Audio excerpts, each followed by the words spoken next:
Hello, I'm Colin Baker. I am, was, and always will be the Sixth Doctor, and you are listening to the Sirens of Audio. You lucky people.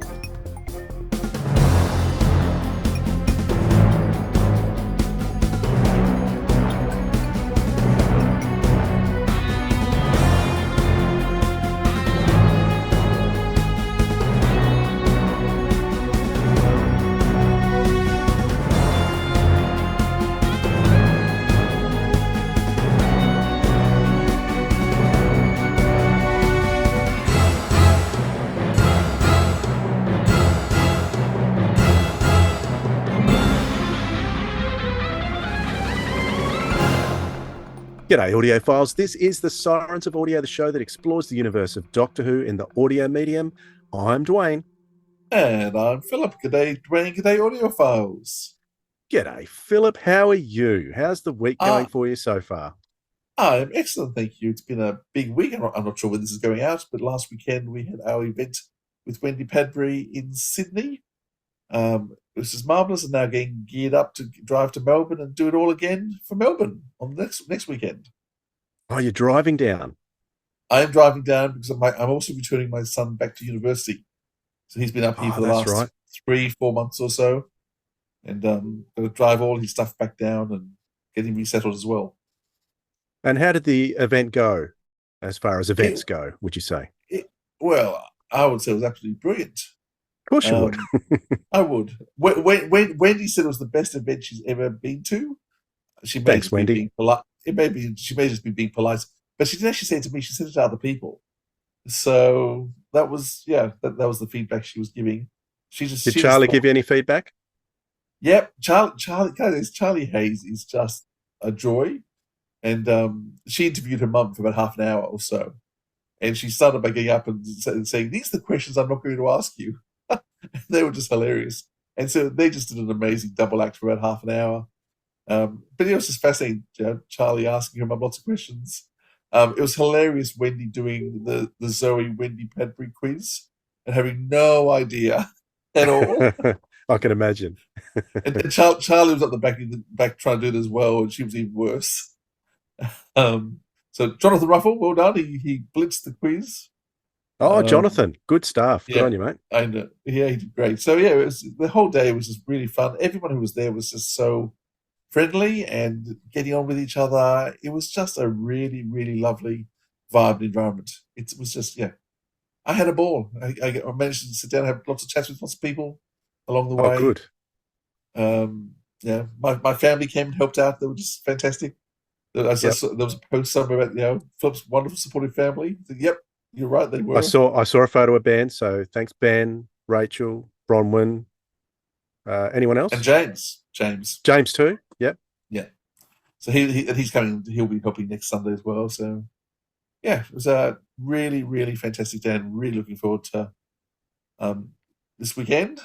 I'm catching up with Wendy and Charlie, and also Wendy's other daughter has flown in from Hong Kong. So the three of them are together. We're all going out to the theatre to see a play on Thursday night, and so there's lots of things and meals out at Lygon Street, and I'm already exhausted. So goodness knows what I'm going to be like next week. I dread to think. Keep the coffee on standby. Indeed. All right. Today is going to be an interesting show, a slightly different format to what we normally do. We haven't done anything like this for a little while. We're going to be talking about a new release from Big Finish. It was only been released in the last week, and that is the latest Rutans versus Sontarans story called Children of the Future, written by Tim Foley. And we're also going to be talking about at least one of the Michael Jaston Valeyard stories from Big Finish. I think, Philip, you're going to tell us a little bit about another one too from the Time War box set. Just due to the fact that Michael Jaston sadly passed away, he was a guest that I wanted to get on the Sirens of Audio, and we just missed out. I'm a little bit sad about that, so I thought it'd be a good opportunity to just revisit some of the Big Finish stories that he has done, and just wax lyrical about his wonderful, wonderful voice. But he was superb on audio. So we'll do that. We'll do that on today's episode. But before we get to that, Philip, do you know what? Oh, what, Dwayne? I know you're tired, but you've got to jump in with me. Let's go down the rabbit hole. Okay.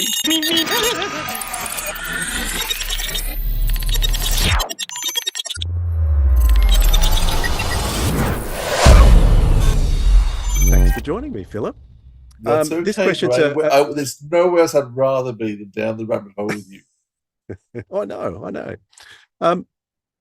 It's a simple question. I was thinking about the fact that we're talking about Sontarans versus Rutans. We've had several Sontaran stories on television, but only one Rutan story on official Doctor Who.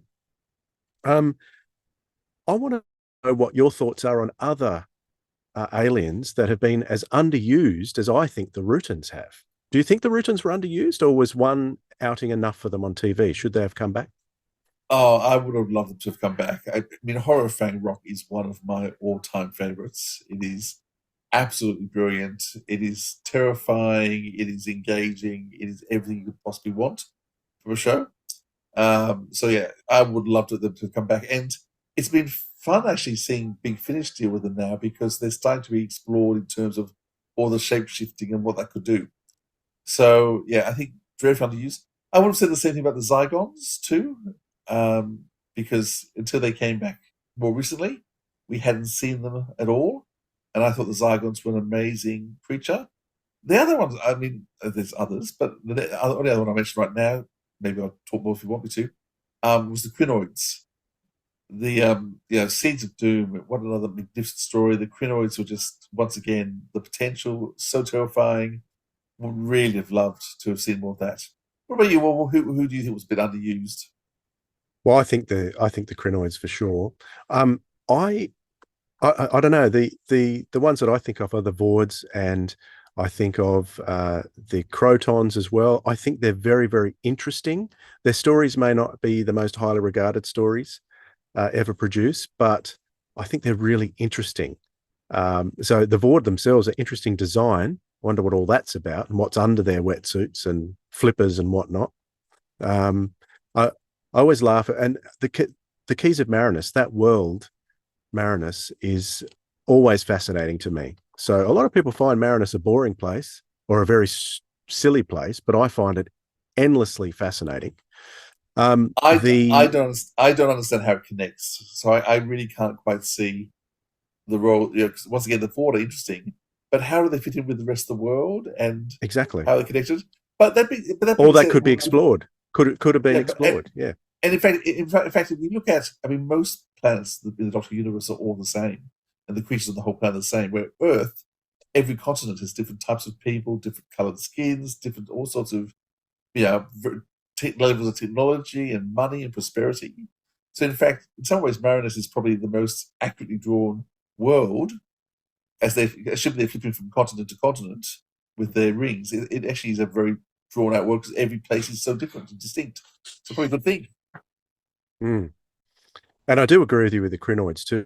I think they're a very, very good monster that had lots of potential. Simple story, plants taking over the animals, sort of a balance of nature, so to speak. It's been done many times on audio for Big Finish and others in a really good way too. So very scary monster, just like the Zygons, like you said, are scary as well. So yeah. Any others that you can think of? The Naimon, once again, costume wasn't ideal, but I actually think the concept of the Naimon is a really terrifying concept. It actually maybe be mid-invasion. One of the Naimon invasions would be a fascinating place to be. I mean, even things like mandrills, I would still crack me up to see more mandrills. Yeah, I mean, Doctor, it's astounding how many one-off creatures they've had. Because until, I mean, the Daleks were reoccurring straight away, but we didn't get another reoccurring creature at all to the Cybermen, which is 3.5 years later. So yeah, there's actually not that many recurring creatures. So yeah, it's a great one that's touched on. Yeah, we could keep going, I'm sure, but yeah. And Big Finish They're probably- has done a lot of them when they brought them back on audio. But yeah, I mean, Big Finish brought the Narmon back brilliantly, and in the best possible way. Yep. I mean, the Narmon became a real, unbelievable creature through Morbigan's second series. Yes, absolutely. All right. Well, that's just a Taster. a short rabbit hole topic that I wanted to feed you today, Philip. So we'll leave it at that, and we'll crawl up on out of the rabbit hole and talk about the stories that we're going to talk about. We'll start off with the newest release from Big Finish, which is Sontarans versus Rutans, the Children of the Future. Shall I read a blurb? Why not? The war between the Sontarans and the Rutans has been going on for millennia and is likely to continue for millennia more. A terrible conflict with no care for consequences or collateral damage. Billions have died with no end in sight. The Brigadier is used to the Doctor acting strangely, but this time there's something decidedly different about the whole affair. As he looks into the Time Lord's odd activities outside of unit, there's a mystery that'll take Lethbridge Stewart to a site very familiar to Sarah Jane Smith. Can the Brigadier trust his old friend? Who are his mysterious new allies? And is the future of humanity really at stake? A Sontaran threat could spell the end of their long-standing friendship and the entire planet. The tale we have to tell is quite an extraordinary one. From Big Finish Productions, Doctor Who, Sontarans versus Rutans, the Children of the Future. There's much to prepare for tonight. So, what's all this about? Remember those missing scientists back when we first met? Halt! This area is off limits. They were brought to a castle not far from here, captured by Lynx, the Sontaran. So you think that's where the Doctor's headed? Returning to the scene of the crime, so to speak. I don't want either of you knowing too much about Earth's future. But what you need to know is that these people are survivors from a Sontaran invasion of Earth. Maybe this is future history. The Cascade Project. A wound in reality.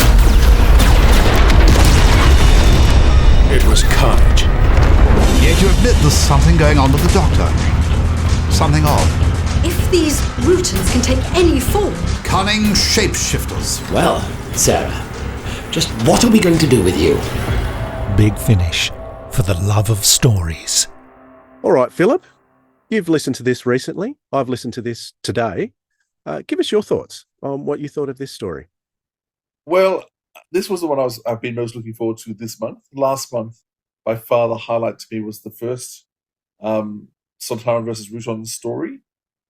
Eighth Doctor, Charlie, Perez. It was just brilliant, and I love what they did with the characters. And this one also, I loved it. It was interesting hearing. It was interesting having Tim Treloar, the Third Doctor, in this sort of box set, because you don't usually. Well, we haven't been getting so much the recast doing this sort of bits and pieces. So really great to have Tim Treloar. And I do think, once again, Tim Treloar, Sadie Miller, John Culture, none of the original cast are live. The Brigadier, Sarah, or the Doctor. You know what? It just didn't matter. Once again, Sadie Miller is sounding even more like her mother.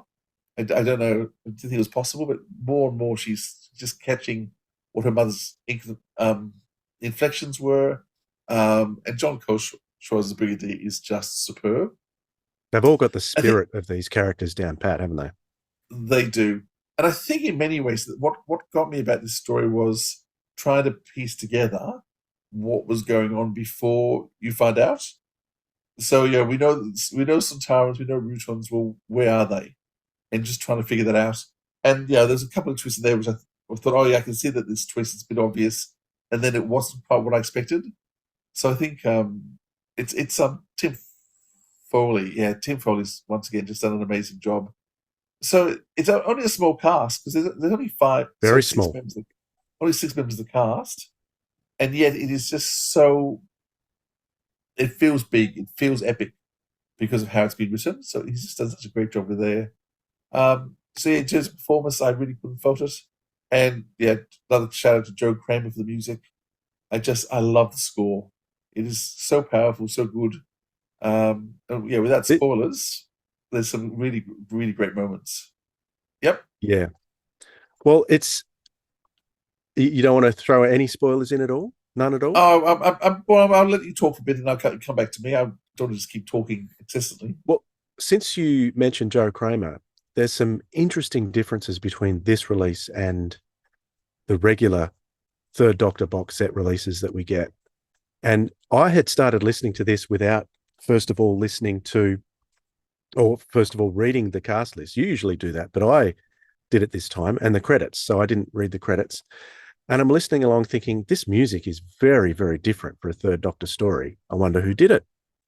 And I was very pleasantly surprised when I heard the credits and it was Joe Kramer, because this was different to anything else I think Joe Kramer has done too. This is something completely new that I'd never heard before. And I got a pleasant surprise because, yeah, I think for the fact that it did surprise me. That's what was nice about it.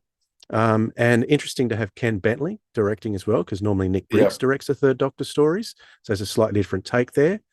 Tim Foley's script is, he's very into tight interpersonal relationships. And that's what we get a lot of in this as well.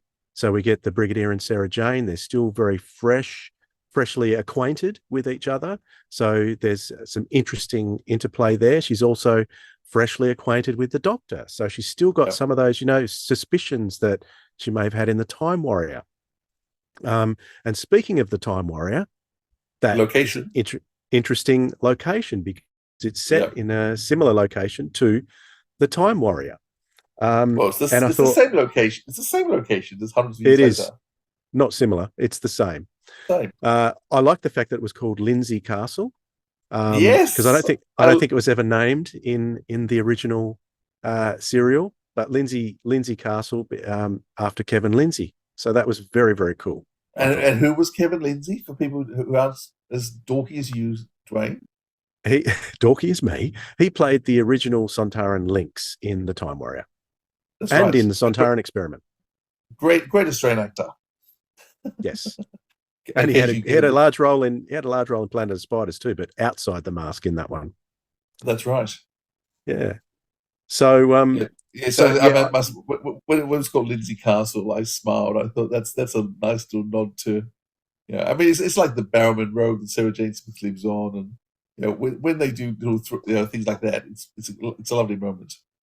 Yeah, absolutely. The only thing I was slightly disappointed with was that it's a Rutan story, this one, so not so many Sontarans in it. I don't think there's any, is there? No.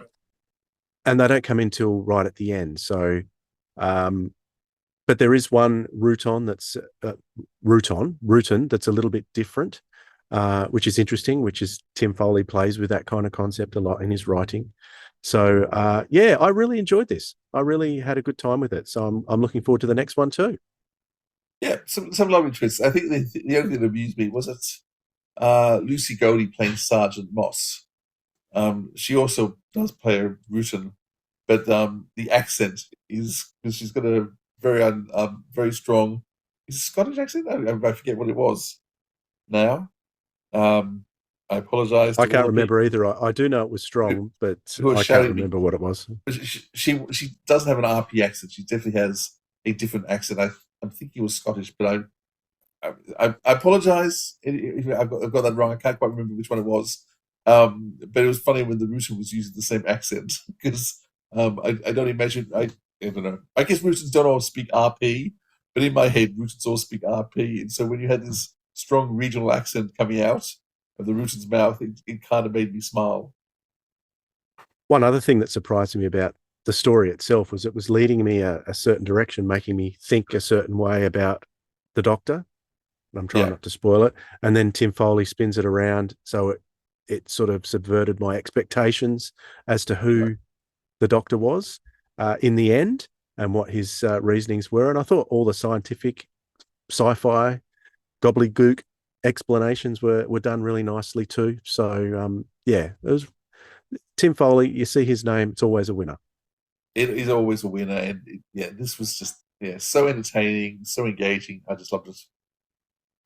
Yeah, but just so fascinating to hear that different production team behind it, what kind of product they put out, how different it is compared to, because we've had Nick Briggs and Heather Challen, so it's interesting to get that difference between this one produced by David Richardson. It's a totally different sound. It's amazing how different it is. And yeah, Joe Kramer, give me more Joe Kramer. I love that music in this one. It's great. Yeah, you really feel the effect of director, producer, muso, sound designer when you've actually changed it all for different series. I mean, this does fit in perfectly with the series. So from last month's episode with Paul McGann, this feels exactly the same as that, but it has got a different feel to the novel Third Doctor, which are a bit more nostalgic. This is much more one of the modern takes of Doctor Who rather than nostalgic feel of Doctor Who. And the sound designer too, David Rucroft, he does a lot of the BBC audiobook ones as well.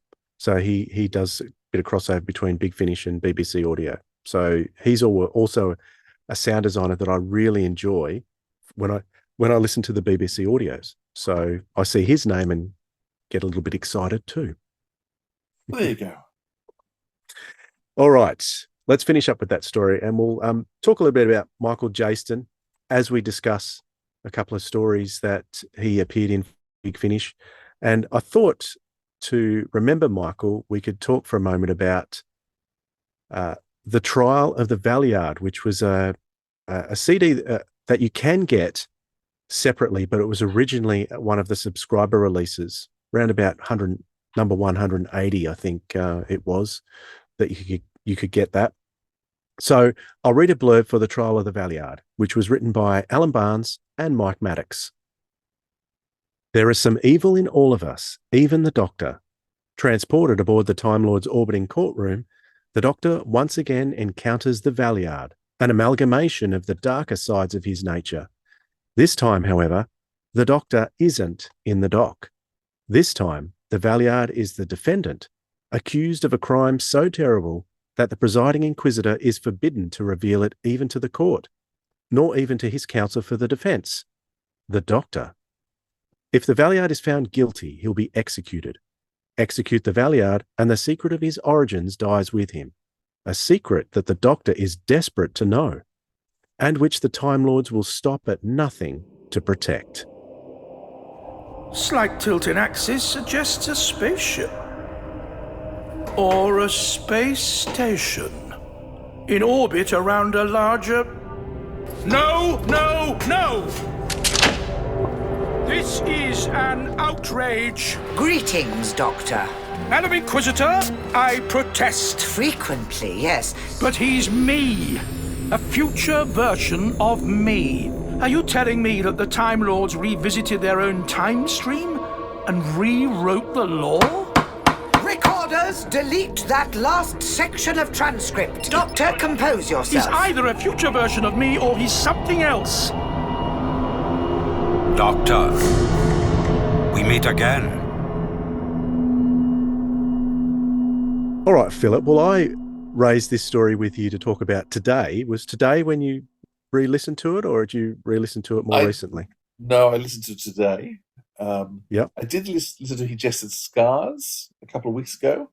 Okay. And then I also listened to the War Valeyard, which is in the Time War 3 today as well. So I thought that's what we're going to talk about a really amazing actor. I thought I'd read it and listen to a few others. I mean, Trial of the Time Lord, of course, is the first time he came into Doctor Who. But I actually knew him before then. So I knew him from the Alex Guinness series, from the Tinker Tailor Soldier Spy. Okay. So I'm not sure if you ever saw any of those Spy. The Spy Who Came Into the Code and all those. Was that redone into a movie starring that actor who played Dracula? What was his name? Can't remember. Anyway, never mind. Yeah, quite possibly. So I remember him first being in that, in terms of Alec Guinness from Star Wars fame, and of course, he made more money in Star Wars than he made in his entire career because of his 0.75% of profit he managed to pick up. So What was your impression of him first in Trial of the Time Lord first, before we get to this one? Well, I love the Trial of a Time Lord, and I think even in that it was his voice, because his outfit in the Trial of a Time Lord is a little bit silly. But all Time Lord outfits are silly. Oh, I don't know. I don't know about that, but I always found his voice really magnetic, and I knew him even before that myself. Despite being very young at the time when I saw Trial of a Time Lord for the first time, I had seen, not that much earlier, Nicholas and Alexandria. So, which is a fantastic film, which also stars Tom Baker, playing the Mad Monk Rasputin. So yeah, that's about the final days of the Romanovs, isn't it? That's the name of the family. Right. So that was a fantastic movie, really long, but he was excellent in that. He played the lead role, and I've always loved the Trial of a Time Lord. Sometimes more than others, but yeah, and I just love. There's a huge contrast between the season 22 Sixth Doctor, and the season 23 Sixth Doctor. Very different characters. And Colin Baker in the Trial of the Valeyard was bringing all that season 23 persona into this special. So we were getting the exact. If you want a nostalgic look back at Trial of a Time Lord through this, you're going to get it, because you've got all those same kind of things, and it's between all three of them too: the Valeyard, the Inquisitor, who by this stage we know her name is Darkle, don't we? Because we've had her in Gallifrey. Yeah, but I don't think they call it Darkle. They don't call it Darkle in this, do they? They don't name her. So Linda Bellingham, is it? Have I got that right? In terms of her name, the actress. I mean, I first remember her from All Creatures Great and Small, because she replaced Helen Drinkwater as the wife later on. The three of them. And she ended up playing it for longer, didn't she? I think she did. So the three of them have a lovely relationship together, and I think the way that Colin, Michael, and Linda play off each other just really sets the scene really well. I mean, 9/10 of this really could have been a play on stage, because it's just the three of them. Absolutely. And even though it does, I mean, the sound design, it does feel like the courtroom's full. It does feel like there's other people there because they're dressing other people, but it's only the three of them. And I do think, Colin Baker does give a really excellent performance. In my head, before I listen to this again, my remembrance of it was the Valeyard had a much bigger role, but Colin dominates this whole CD in a positive way, because he had the first 3 to 5 minutes is just him doing a lovely how did the Time Lords pull me off track again, rants and raves, and it builds beautiful, just him, and then bit by bit they introduce the other characters.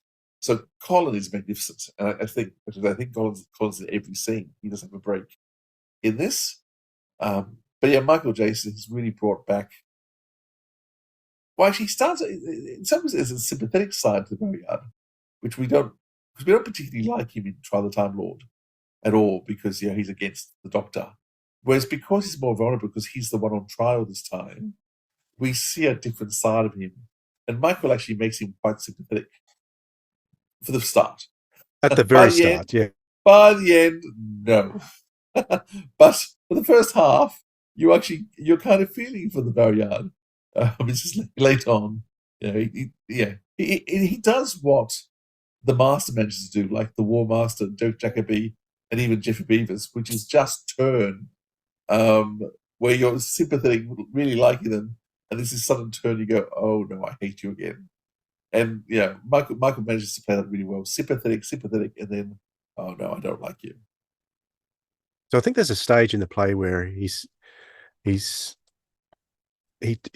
feeling sorry for him slightly, and then all of a sudden he says, "No, I want to be completely and utterly found guilty." And from then on, it's like the question marks in your mind. It's like, what's he doing? And his voice is just so powerful from the instant he starts. It's just like, just one of the. It's a voice when he monologues about his origins, which you get some of the very interesting origins here to the Valeyard. I could listen to it all day long. It's just a beautiful voice to listen to. It's like Jeffrey Beavers. I could do the same with him. In fact, I have with audiobooks with Jeffrey, but could do the same with Michael Jaston too. Yeah. I mean, this is 10 years old now. So this is coming out about the same time. It was a bit before the 50th anniversary. It was recorded in May, just before the 50th. And so I think it was released in December 14, wasn't it? Oh, was it? It was recorded a long time before. It was recorded a long time before it was released. Oh, you're right. Yes, you're right. It was recorded in May 13, released December 14. That's a very long time, isn't it? Wow. I wonder why that happened. I'd be curious to know the background to why that was such a huge release. I mean, I've just go back to subscriber releases. Boy, it was good value when you used to get these. I mean, absolutely. A large reason why I used to subscribe was for the yearly release, because these subscriber releases, and I don't know how easy they are to get now. I think you can download this one now, I believe. Yes, you can. You can. Yeah, this was a superb, and I think every one of them. You know, there was the 5 companions, the 4 doctors, Return to the Web Planet, Return of the Crotons. They were excellent, and these subscriber giveaways were just such amazing value, and really made subscribing worthwhile. And so, and I used to hang out for these because I knew they were always going to be good. And yeah, this one, as a throwaway freebie, it's still done with so much love and concern and continuity. As I say, it was recorded May 13. So it was before we had a lot of the Time Lord stuff happening, and the extension. The Doctor got past his 13 lives. But it was interesting just listening to what they were playing around with in terms of regeneration, what you could and couldn't do. Some great, lovely Time Lord lore stuff in here, which is quite believable. And there's still that question about, well, who is the Valeyard really? It raises more questions than answers. I think it's one of the strengths of the story.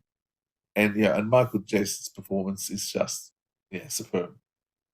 Yeah, because once you're getting answers to those questions, you think you are, and then he turns it on its head again towards the end. So, you don't know what to believe anymore. But I guess that's the essence of the Valeyard, isn't it? Yes. Yeah. I was thinking about that lore stuff because a lot has happened since then that's kind of turned everything on its head. And this was at a time when, well, if it was recorded in 2013, it was obviously written long before that. Even the 11th Doctor hadn't come to his end yet, which was really the 13th Doctor, wasn't it? Yeah. I think the Valeyard's one of those examples that just shows that we as fans have been able to just switch off stuff we don't like, understand, know quite easily, because there could have been a lot more made of the fact that this is the Doctor between the bad Doctor between this generation. It makes no sense whatsoever, and who really cares? And we've quite happily just ignored that whole. I do. Yeah. Oh, you care? Yeah. Well, there is one word. There is one word in Trial of a Time Lord that shows that it can be still taken from the New Who lore, where the Valeyard says he's the distillation of the Doctor from somewhere between his 12th and 13th regeneration. So it's ambiguous enough that he's some kind of distillation. We don't know what it is. Don't need to know. It's a bit like the Doctor, actually. We don't need to know the origins. Yeah. Well, I'm going to say there's lots of stuff like that I think the 8th Doctor being half human, the whole fugitive Doctor nonsense. As much as I love there's so much that we are able just me as a fan, I can just ignore that. So I can enjoy the Valeyard as a great character. I don't care about how it actually works, if it works, if he really is the Doctor, isn't the Doctor. I don't care about any of that. Just like I don't care about fugitive Doctors. I can just, enjoy a story and not try and work out how it fits or doesn't fit. Just enjoy the character at the moment and just let it ride. And I think it just shows I've been doing it for years. One thing I also love about the Valeyard is the fact that he was throughout the story of The Last Adventure. So if you like the Valeyard, grab The Last Adventure because he's weaved throughout that entire story.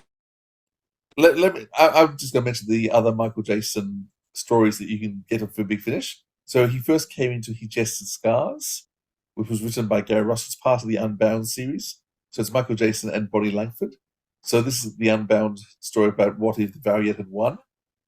And so it follows on directly after Trial of the Time Lord, but Mel has gone with the Valeyard. And what happens when you have a character like the Doctor who is prepared to change history and not care about history? Gary Ross has written a really excellent script. And that was the first time they brought Michael Jason back, which was in August 2003. So it was a long time between drinks.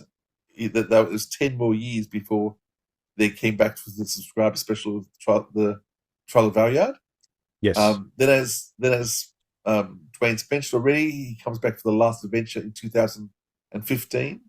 And The Last Adventure, I'm sure you mentioned this before, is the Sixth Doctor's four stories for the Sixth Doctor, which actually lead up to his regeneration. So one of those annoying things is he falls off an exercise bike and regenerates. What Big Finish has done is actually has given us the stories that led up to why he didn't just fall off a bike and regenerate. In fact, something else much more important was going on.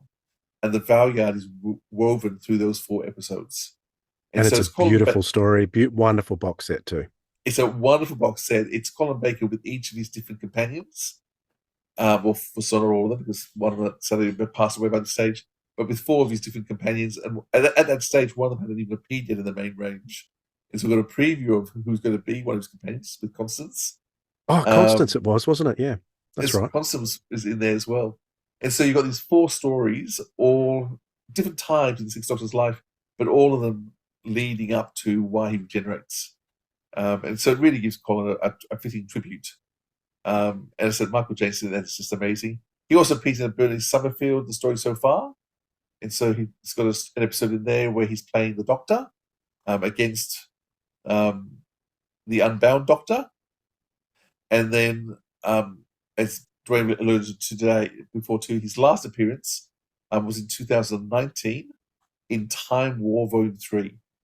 And it's a great story by John Dorney. It's got all the John Dorney twists in it that you'd expect, because Michael Jason is playing the Valeyard, but he's playing the Valeyard Doctor, he's playing the Valeyard Trial Valeyard. And so he's actually playing 2 roles throughout the story. And sometimes you're not quite sure which one is which, because they don't give you all the clues at the right time. But there's stories, there's Daleks, there's the Companion of Bliss, which I'm not sure people may not know if you've been following the Time War or not. But it's a great standalone adventure. There's a few, there are links with other characters and things.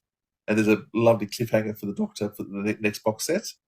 But once again, Michael Jason is playing one really sympathetic Valeyard who you really care about, and then the normal, you can't trust him, he's evil Valeyard as well. So every time he appears, he's got something to do. Sadly, not enough appearances. And I'm not quite sure why maybe Big Finish didn't use him a bit more, because every time he comes back, they do a cracker story for him. Great writers, great stories. And as I've already said, an amazing voice. And I think he really loved the fans as well. He always had a lot of time for fans wherever he went. I think the last big event that I saw him interacting with fans was when Dan and the guys from Type 40 were up there at, is it Quad? I think it was. And he was one of the guests there, and they got an interview, a small interview with him there. And I thought that was really nice, the way he interacted with the fans and just loved them. So it was, he'll be sadly missed. He will, and I'm sorry, because I had made some preliminary contact with him, and it would have been really lovely to have him on the podcast. So, yeah, disappointed we didn't get to chat with him before he passed away. Yeah. But fortunately, we have these lovely stories to go back and listen to as much as we like. Yes. Very good. All right. Well, on that note, have you been listening to anything else, Philip, that you'd like to let us know about? Go on. No, I think that's been on my main listening. Hang on a second, give me a moment now. I'm gonna have a quick look. Yeah, you know what? No, nothing that I want to talk. So you've already recommended what you've been listening to. I've been catching up on a few things that I've fallen sadly behind on. I've started on the not the Victory of the Doctor box set, but the one before that, which is called Everywhere and Anywhere. I think it is that the previous box set of the 11th Doctor. I've just started on that, and boy, Jack Dudman is going to be missed by me as the 11th Doctor. He's absolutely amazing. Yeah. And Alfie Shaw has done a great job with that season that he's put together. And I'm looking forward to getting to the end to see how it all pans out. And I just love the production of it. And if you let yourself go, you don't even realize that it's not Matt Smith. So he's that good. I agree. Yeah. So that's what I've been listening to. You catch up on some sleep and get ready for your big drive down to Melbourne. It's going to be a great weekend in Melbourne. I'm sure it will. And you drive safely up further north and be careful with all the heat. Make sure you stay hydrated. I know. I was just saying to you before that one of my destinations, I'm going to be camping off-grid with no power, so no air conditioning. It's going to be 45 degrees. But I will be on the beach, so when I get hot, I can just jump in the water. Yeah. There's no crocodiles or things in the water you can't swim in up there? Well, there's always things in the water. There's sharks. But sharks are rare. Yeah, they're rare until they're not. But yeah, be a couple of months before we get into crocodile territory. But right. But then we won't be crocodiles and stingers, I guess. So yeah. So that's it for this installment of the Sontarans of Audio. Thank you for your company, Philip. Oh, thank you for yours, Joy. It's been nice to see you and catch up. It's been too long. It has been good. All right, until next time, catch you all later. Bye, everyone. This has been the Sontarans of Audio episode 188, Trial of the Valeyard and Sontarans versus Rutans, the Children of the Future, with your hosts Philip Edney and Dwayne Bunny. Theme music by Joe Kramer. More about us at sontarandsofaudio.com. Comment below to give us your feedback or contact us via email sontarandsofaudio@gmail.com or any one of our socials using the handle @AudioSirens. Thanks for listening, audiophiles. We'll hear you next time.